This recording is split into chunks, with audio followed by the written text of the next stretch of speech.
الحمد لله نحمده ونستعينه ونستغفره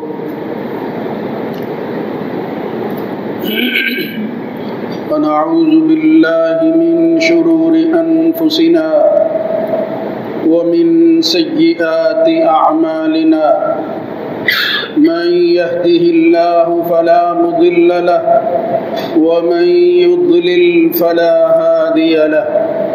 وأشهد أن لا إله إلا الله وحده لا شريك له وأشهد أن محمدا عبده ورسوله اللهم صل على محمد وعلى آل محمد كما صليت على إبراهيم وعلى آل إبراهيم في العالمين إنك حميد مجيد اللهم بارك على محمد وعلى آل محمد كما باركت على إبراهيم وعلى آل إبراهيم في العالمين إنك حميد مجيد أما بعد فإن خير الحديث كتاب الله وخير الهدى هدى محمد صلى الله عليه وآله وسلم وشر الأمور محدثاتها وكل محدثة بدعة وكل بدعة ضلالة وكل ضلالة في النار رب أعوذ بك من همزات الشياطين من همزه ونفخه ونفثه يا أيها الذين آمنوا اتقوا الله حق تقاته ولا تموتن إلا وأنتم مسلمون يا أيها الناس اتقوا ربكم الذي خلقكم من نفس واحدة وخلق منها زوجها وبث منهما رجالا كثيرا ونساء واتقوا الله الذي تساءلون به والأرحام إن الله كان عليكم رقيبا يا أيها الذين آمنوا اتقوا الله وقولوا قولا سديدا يصلح لكم أعمالكم ويغفر لكم ذنوبكم ومن يطع الله ورسوله فقد فاز فوزا عظيما رب اشرح لي صدري ويسر لي أمري واحلل عقدة من لساني يفقهوا قولي ومن يهاجر في سبيل الله يجد في الأرض مراغما كثيرا وسعة ومن يخرج من بيته مهاجرا إلى الله ورسوله ثم يدركه الموت فقد وقع أجره على الله وكان الله غفورا رحيما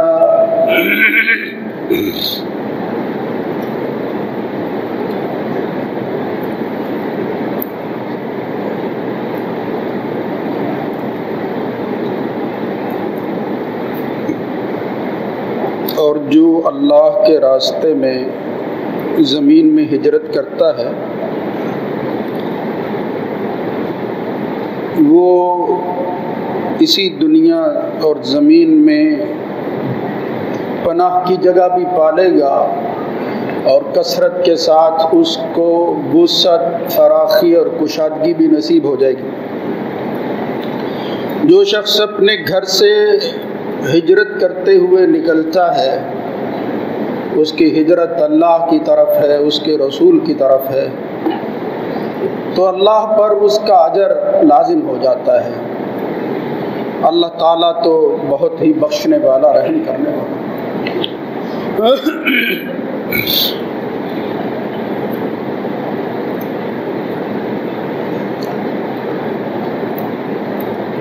اللہ رب العزت کی حمد و ثنا کے بعد درود و سلام سید الرسل خاتم النبیین سید ولد آدم جناب محمد الرسول اللہ صلی اللہ علیہ وآلہ وسلم کی ذات گرامی پر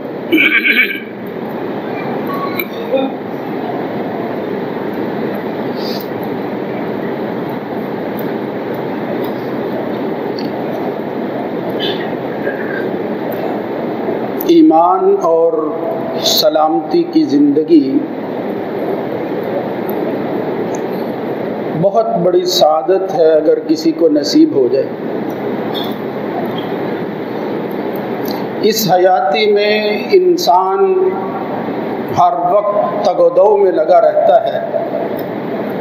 اور اس کی یہ حرکت، اس کی نشست و برخاست اللہ کے ہاں بڑی قدر و منزلت کی حامل ہوتی ہے۔ یعنی ایمان کی بنیاد پر جو آدمی زندگی گزارتا ہے وہ خود بھی اپنے لیے آسانیاں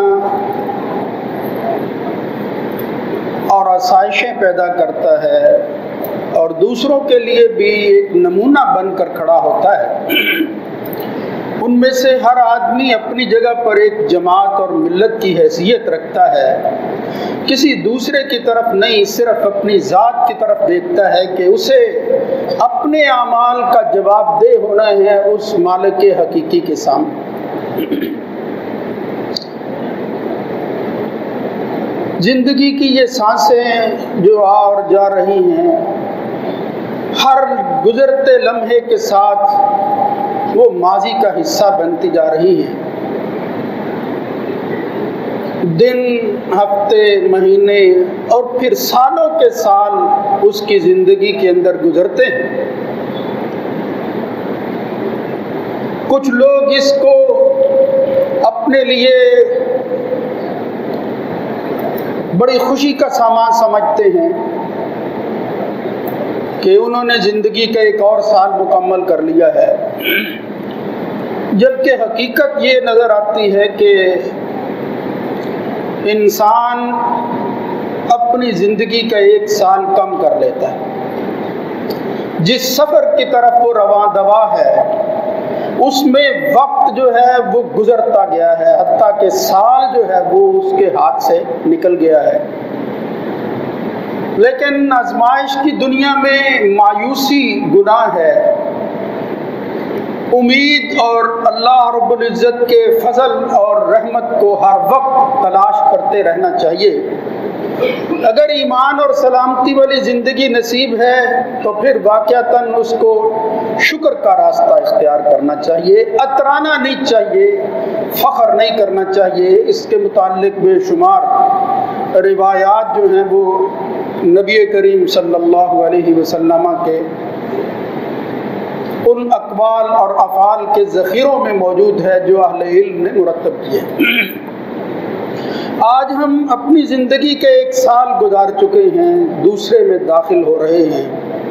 اس اعتبار سے کہ مسلمان اپنی تقویم کو ہجرت سے شروع کرتے ہیں۔ اس طرح دوسری قوموں کے ہاں ہے، ہم ہجری تقویم کے پابند ہیں۔ جناب ابو موسیٰ اشعری رضی اللہ تعالی عنہ نے حضرت عمر کے خطوط آنے پر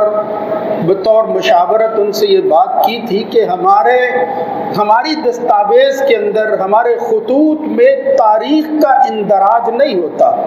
دوسری قوموں کے ہاں ہوتا ہے، لہذا کیوں نہ ہم بھی اس تاریخ کا آغاز کریں۔ پھر مشاورت بڑھتی گئی، کسی نے کچھ کہا، کسی نے کچھ کہا، کسی نے ولادت رسول کے تعین کو اپنے لیے پسند کیا، کسی نے کہا وفات رسول ایک ایسا واقعہ ہے جہاں سے اپنے سال کا آغاز کرنا چاہیے، حتیٰ کہ پھر اتفاق ہو گیا کہ خواہ اللہ کے رسول کی ہستی ہی کیوں نہ ہو، ولادت و وفات سے ہٹ کر ایک ایسے تاریخی اسلامی واقعے سے اس اپنے سال کا آغاز کرنا چاہیے جس میں رہتی دنیا تک ہم یہ بات کہہ سکیں کہ ہم مظلوموں کے ساتھ کھڑے ہیں، ہم ظالم کا ہاتھ روکنے والے ہیں، ہم مظلوموں کی یہ قدر کرتے ہیں کہ جو واقعہ اس کی زندگی میں یوں پیش آیا کہ اس کو گھر سے بے گھر ہونا پڑا، ترک وطن اختیار کرنا پڑا، اور بعض احباب کو اپنی اولاد اور اپنی بیوی یعنی اہل و عیال تک کے کو قربان کرنا پڑا اس عمل کے لیے جس کا حکم اللہ رب العزت نے اپنے نبی محمد الرسول اللہ صلی اللہ علیہ وآلہ وسلم کو دیا تھا۔ اس لیے میرے بھائیوں، محاسبہ نفس کے حوالے سے ہمیں جناب عمر کا وہ قول رضی اللہ تعالیٰ عنہ یاد رکھنا چاہیے، حاسبوا قبل ان تحاسبوا وزنوا قبل ان توزن الاعمال۔ یہ اعمال کے وزن اور محاسبہ کے کسی کے کرنے سے پہلے خود بندے کو ہر روز اپنا محاسبہ کرتے رہنا چاہیے۔ صحیح بخاری کے اندر روایت آتی ہے کہ اصحاب رات کے وقت اپنے ساتھیوں میں سے کسی کو لے جاتے اور پھر کہتے تعال نؤمن ساعتن، آؤ کسی تنہائی میں بیٹھ کر اپنے سارے دن کے اندر کیے ہوئے اعمال کا جائزہ لے رہے ہیں کہ ایمان کتنا تھا، کہیں اس کے اندر نقص تو نہیں آ گیا، اور اگر بڑھوتری اور اضافہ ہے تو اس کو اور مزید کیسے آگے بڑھایا جا سکتا ہے۔ یہی ایمان کی زندگی ہے، یہ فکر مند لوگوں کا طریقہ ہے جو یہ سمجھتے ہیں کہ ہم کسی سفر میں ہیں۔ جناب عبداللہ ابن عمر رضی اللہ تعالیٰ عنہ سے جس طرح حضور نے کہا تھا زندگی کو اسی طرح گزارو جس طرح سفر میں ہو، تو یہ تعبیر ہے، یہ ایک کنترا اور ایک پل ہے جس کے اندر ہم سفر کر رہے ہیں، کہیں آگے بڑھنا ہے۔ یہ ہجرت اور یہ عمل، ہجرت کا مطلب ہوتا ہے وصال کی ضد، چھوڑ دینا کسی چیز کو۔ ہجر و وصال ہمارے ہاں عام یہ لفظ استعمال ہوتا ہے۔ جرجانی نے ایک جگہ تعریفات میں کہا کہ ترک دار الکفر الی دار الاسلام، دار کفر سے دار اسلام کی طرف ہجرت کر چلے جانا، یہ ہجرت ہے۔ حافظ ابن حجر نے پہلی ہی بخاری کی روایت کے اندر اس کی تشریح میں بہت اچھے لفظ استعمال کیے۔ یہ ساری لغت کو بیان کرتے ہوئے انہوں نے کہا اسلام جس ہجرت کا حکم دیتا ہے وہ خواہ وطن سے دوسرے وطن کی طرف ہو، ایک زمین کو چھوڑ کر دوسرے زمین کی طرف ہو، اس کی روح کیا ہے؟ وفی الشرع ترک ما نہی اللہ عنہ ورسولہ، اس چیز کو چھوڑ دینا جس کو چھوڑنے کا حکم اللہ اور اس کے رسول نے دیا۔ تو اس سے معلوم ہوتا ہے کہ ہجرت کسی خاص وقت اور واقعے کا نام نہیں ہے، ہر لمحے انسان کسی چیز کو اپنا رہا ہے اور کچھ چیزیں چھوڑ رہا ہے۔ کیوں چھوڑتا ہے؟ اس لیے کہ وہ کفر کی چیزیں ہیں، وہ اسلام کو پسند کرتا ہے، وہ بدعت سے بیزار ہے، سنت چاہتا ہے، وہ شرک سے اپنے آپ کو اجتناب کر کے دور رکھ کر اس توحید کی طرف آتا ہے جو دراصل اس کی زندگی کی اساس ہے۔ یہ ہے اصل میں ہجرت جو ہر وقت جاری اور ساری رہتی ہے، اور ہجرت کی قسمیں کرتے ہوئے اہل علم لکھتے ہیں یہ ہجرت مانوی، ہر وقت اس کا ذکر جو ہے وہ انسان کو کرتے رہنا چاہیے، عمل کا روپ دھارتے رہنا چاہیے۔ صحیح روایات میں آتا ہے کہ حضور نے فرمایا والمہاجر من حجر ما حرم اللہ ورسولہ، مہاجر وہ ہے کہ جس نے اللہ اور اس کے رسول کی حرام کردہ چیزوں کو چھوڑ دیا۔ بلکہ صحیح بخاری اور مسلم کی ایک متفق علیہ روایت، مشہور روایت ہے جس میں یہ لفظ آتے ہیں المسلم من سلم المسلمون من لسانہ ویدہ، اور پھر آگے مومن کا ذکر کیا والمؤمن من امنہ الناس ولا دمائهم امن، آخر میں فرمایا والمہاجر من حجر ما نہی اللہ عنہ ورسولہ، مہاجر وہ ہے کہ جس نے اللہ کی حرام کردہ اور ترک کردہ چیزوں کو چھوڑ دیا۔ مہاجر کی تعریف، مسلمان اور مومن کی تعریف کے ساتھ مہاجر کی تعریف کی گئی۔ یہ معمولی عمل نہیں ہے، قرآن مجید کے اندر بے شمار آیات ہیں جو بتاتی ہیں کہ اس دنیا کے اندر بھی فضیلت اور سعادت کی زندگی، اسی کے اندر خیر خواہی، بھلائی اور پھر سعادتوں کا مجموعہ خیر کے شکل کے اندر انسان اکٹھا کرتا ہے۔ پھر اس دنیا کے بعد والذین ہاجروا فی اللہ من بعد ما ظلموا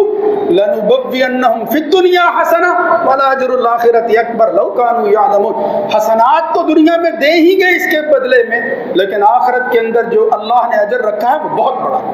لو کانوا یعلمون، کاش یہ لوگ جان لیں والذین هاجروا فی سبیل اللہ ثم قتلوا او ماتوا لیرزقنہم اللہ رزقا حسنا۔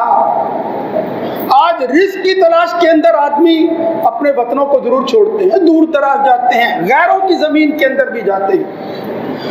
وہاں جاتے ہیں جہاں ہر وقت ایمان کا خطرہ ہوتا ہے رزق کی تلاش میں۔ میں اس کو حرام نہیں کہتا، اجازت ضرور معلوم ہوتی ہے۔ وہ صحیح بخاری کی پہلی روایت کی وجہ سے حضور نے فرمایا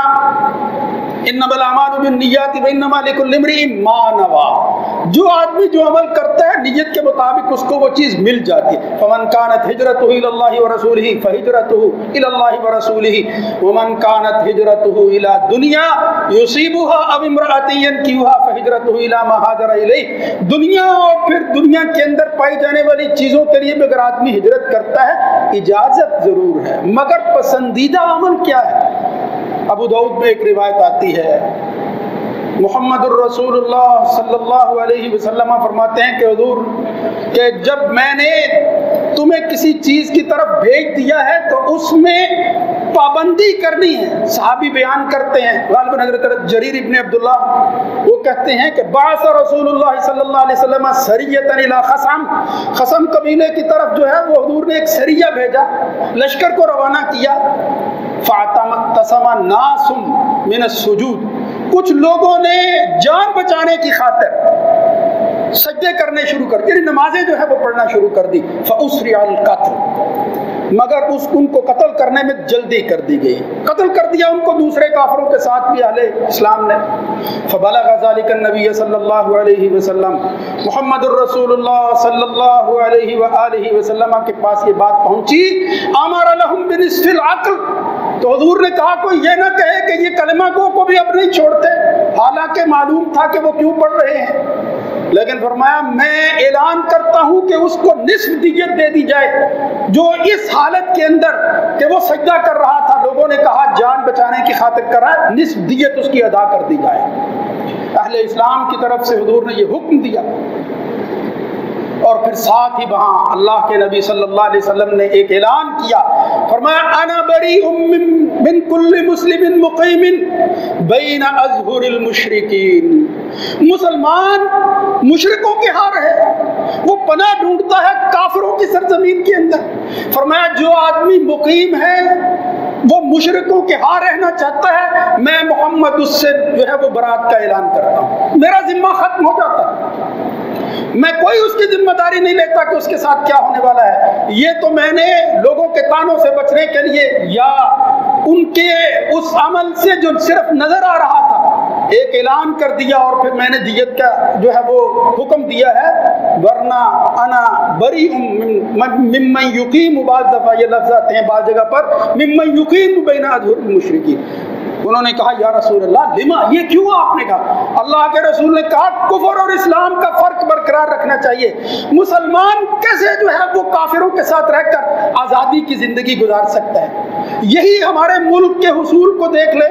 دیگر ممالک کے اندر بھی جو مسلمان جہاں رہتا ہے اس کو فکر ہوتی ہے کہ وہ اعمال کے اندر آزادی کو حاصل کرے، اس لیے فرمایا میں برات اور بیزاری کا اعلان کرتا ہوں۔ اور حضور نے فرمایا کہ بندوں کو کافروں سے مشرکوں سے اتنا دور رہنا چاہیے، لا تتراء نارہما، ان میں سے ایک دوسرا کسی کی آنکھ کو بھی نہ دیکھ سکے، یعنی اس وقت کسی واقعے کی اطلاع دیتے ہوئے لوگ جو ہے وہ آگ جلایا کرتے تھے۔ حضور نے فرمایا کسی کی پناہ کے لیے جب آدمی جاتا ہے اور دیکھتا ہے کہ اس نے آگ جلائی ہے، اس کو کوئی ضرورت ہے، کافر اور مسلمان کو اتنا دور رہنا چاہیے، جن سے میں برات کا اعلان کر رہا ہوں کہ وہ کافروں کے درمیان زندگی نہ گزارے، ایک دوسرے کی آگ سے بھی دور رہے، یعنی دور دور کا فاصلہ اختیار کریں۔ یہ فرمایا محمد الرسول اللہ صلی اللہ علیہ وسلم نے، جس سے معلوم ہوتا ہے کہ ہجرت یہ ہے کہ ایسا ماحول ہو جس میں اسلام اپنے جیسے لوگوں کے ساتھ رہے، حتیٰ کہ وہ لوگ جنہوں نے طاقت رکھنے کے بعد مکہ کے اندر رہنا پسند کر لیا، اللہ رب العزت نے ان کی اس رہائش کو، ان کے اس باقی رہنے کو قبول کر لیا تھا، ورنہ یہ اتنا بڑا جرم تھا۔ رسول اللہ صلی اللہ علیہ وسلم اپنے چچا اور اپنے عزیزوں کے بارے میں بھی کہتے تھے کہ تم طاقت رکھتے تھے، کیوں نہ تم نے ہجرت کی؟ اللہ تو کہتا ہے یا عبادی الذین آمنوا، ہجرت کا حکم دیا، ان ارضی واسعۃ فایای فاعبدون۔ اصل بات تو اللہ کی بندگی ہے، وہ جہاں انسان کو نصیب ہوتی ہے اس سرزمین کو اختیار کرنا چاہیے۔ بے شمار فضائل ہیں جو قرآن مجید کے علاوہ محمد الرسول اللہ صلی اللہ علیہ وسلم نے حدیث اور سنت میں بیان کیے ہیں۔ حضور نے فرمایا علیک ابو فاطمہ الزمری سے کہا علیک بالہجرہ، لازم پکڑ لو ہجرت کو، فإنہ لا مثل لہ، اس لیے کہ اس کی کوئی مثال نہیں، کوئی اس کا مقابلہ نہیں ہے، کسی کے ساتھ اس کا موازنہ نہیں کیا جا سکتا۔ یہ کتنا بڑا عمل ہے۔ حضرت عبداللہ ابن عمر ابن عاص جب بیعت کرنے کے لیے آئے ہیں حضور کی، تو انہوں نے کہا میں شرط کے ساتھ بیعت کروں گا۔ محمد الرسول اللہ صلی اللہ علیہ وسلم نے فرمایا ماذا تشتری، کیا شرط رکھنا چاہتے ہو؟ تو انہوں نے کہا میں چاہتا ہوں ان یغفر لی، میری پہلی زندگی کو معاف کر دیا جائے، میں مغفرت چاہتا ہوں، میں پہلے کی تلافی چاہتا ہوں، پھر آگے بڑھنا چاہتا ہوں۔ اللہ کے نبی صلی اللہ علیہ وسلم نے فرمایا عمر یہ صرف تیرے ہی لیے نہیں ہے، ان الاسلام یہدم ما کان قبلہ، جو آدمی مسلمان ہو جاتا ہے اس کی پہلی زندگی ختم ہو جاتی ہے، وہ اسلام کے اندر آ جاتا ہے، اللہ تعالیٰ معاف فرماتا ہے۔ وہاں دوسرا لفظ استعمال کیا ان الہجرت، خاص طور پر، حالانکہ اسلام میں سب کچھ آ گیا تھا، لیکن فرمایا ان الہجرت تہدم ما کان قبلہا، اس ہجرت سے پہلے جو کچھ ہوتا ہے اللہ ہدم محدوم کر دے، ختم کر دیتا ہے۔ اور پھر تیسری فرمایا ان الحج والجہاد، بعد لفظ آتے ہیں تہدم ما کان قبلہ۔ یہ سارے اعمال جو ہیں ان کا ذکر کیا، لیکن یہاں خاص طور پر کیا فرمایا؟ ہجرت۔ اس لیے شرط رکھنے کی ضرورت نہیں ہے، اگر آدمی یہ اسلام کے بعد کام کرتا ہے تو یوں ہی سمجھو کہ بالکل آج ہی وہ ماں کے پیٹ سے پیدا ہوا ہے، اس کے لیے پچھلے اعمال خطاؤں کے وہ اللہ تعالیٰ معاف فرما دیتا ہے۔ تو میرے بھائیوں، اسلام کی تاریخ کے اندر ہجرتوں کی مثالیں اتنی ملتی ہیں، آپ یقین جانیے جن سے معلوم ہوتا ہے کہ ان لوگوں نے اس اسلام کے بقا کے لیے جس طرح حق ادا کیا ہے، یعنی اسلام نے باقی رہنا تھا، اللہ کا جو ہے وہ حکم تھا، لیکن اس کے لیے افراد چاہیے تھے جو نمونہ بنتے، جو اپنی مثالیں قائم کرتے۔ اللہ رب العزت نے وہ محمد الرسول اللہ صلی اللہ علیہ وآلہ وسلم کے اصحاب کو چنا، اور پھر ایک روایت کے اندر آتا ہے، حضرت جریر اس کو بیان کرتے ہیں کہ ان طفیل بن عمرو الدوسی، طفیل بن عمر جو دوس قبیلہ سے تھے، انہوں نے مدینہ کی طرف جو ہے وہ جانے کا ارادہ کر لیا۔ جب نبی کریم صلی اللہ علیہ وسلم نے ہجرت کی تو انہوں نے کہا میں بھی حضور کے ساتھ جانا چاہتا ہوں مدینہ میں۔ وَرَجُلٌ مَعَهُ مِنْ قَوْمِهِ، آپ کے ساتھ آپ کی قوم اور قبیلے کا ایک اور آدمی بھی تیار ہو گیا کہ میں نے بھی جانا ہے۔ صحیح مسلم میں یہ روایت آتی ہے، لیکن ہوا کیا؟ فَاجْتَوَبُ الْمَدِینَ، بعض جگہ یہ لفظ آتے ہیں مدینہ کی جو فضا ہے وہ ان کو گوارا، وہ ان کو جو ہے وہ پسند نہ آئی، یا ان کے جسموں کو وہ بھائی نہ، اس کی وجہ سے وہ جسم جو ہے وہ شاید قبول نہ کر سکے، بعض کو بخار ہو گیا۔ یہ شخص جس کا ذکر آتا ہے کہ وہ طفیل بن عمر دوسی کے ساتھ تھا، وہ مریضہ، بیمار ہو گیا، فجازیہ، بیماری حد سے بڑھ گئی، ایسی تکلیف ہو گئی کہ پھر اس کی وجہ سے اس نے اخذ مشاکسا ثم قطع براجمہ، اس نے چھری لے کر اپنی رگوں کو کاٹ لیا، اتنی تکلیف تھی اس کے ہاتھ کے اندر، فشخبت یدا، یہاں تک کہ اس کے ہاتھ جو ہے وہاں سے خون بہنے لگا، فماتا، اتنا خون بہا کہ وہ آدمی اسی خون بہنے کی وجہ سے مر گیا۔ جب وہ مر گیا، فرآہ الطفیل فی منامہ وحیتہ حسنۃ، حضرت طفیل ابن عمر کہتے ہیں کہ میں نے اس کو دیکھا خواب کے اندر کہ وہ بڑی اچھی حالت میں ہے، یہاں سے جانے کے بعد جس نے اپنی رگوں کو خود کاٹ کر اپنی جو ہے وہ جان دے دی تھی، میں نے دیکھا۔ اور لیکن اسی حالت میں جب حالت حسن، اچھی حالت کے ساتھ ساتھ میں نے دیکھا مختین یدئی، وہ اپنے ہاتھوں کو ڈھانپے ہوئے تھا۔ میں نے کہا مالی اراکا، تجھے یہ کیا ہوا ہے؟ حالت تیری بہت اچھی ہے، یہ ہاتھوں کا کیا معاملہ ہے؟ انہوں نے کہا غفر اللہ لی، اللہ رب العزت نے مجھے معاف کر دیا ہے، بہجرتی الی النبی صلی اللہ علیہ وسلم، اس لیے کہ میں نے بھی تمہارے ساتھ مل کر